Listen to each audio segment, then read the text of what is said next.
Professeur, quelle est la place, d'après vous, de la peur, de l'émotion et de la morale dans la manipulation de l'opinion? Alors, dans la manipulation de l'opinion, il n'y a aucune place pour la morale, mais il y a énormément de place pour l'émotion. Et donc, quand on voit quelles sont les motivations des guerres, les motivations réelles des guerres, sont toujours les mêmes.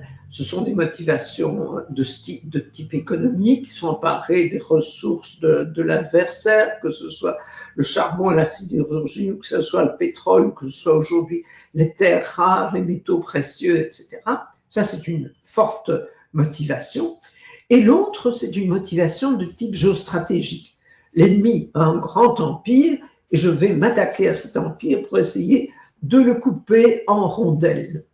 Ça, ce sont les vraies motivations. Mais on n'arrive jamais à motiver des gens à aller faire la guerre pour le pétrole ou parce qu'on trouve que l'Empire ottoman est trop étendu. Donc, il va falloir emballer ça dans des motivations qui en appellent à l'émotion, justement. Et donc, on va mourir pour le droit, pour la liberté, pour des beaux motifs comme ça, qui sont bien souvent repris des deux côtés.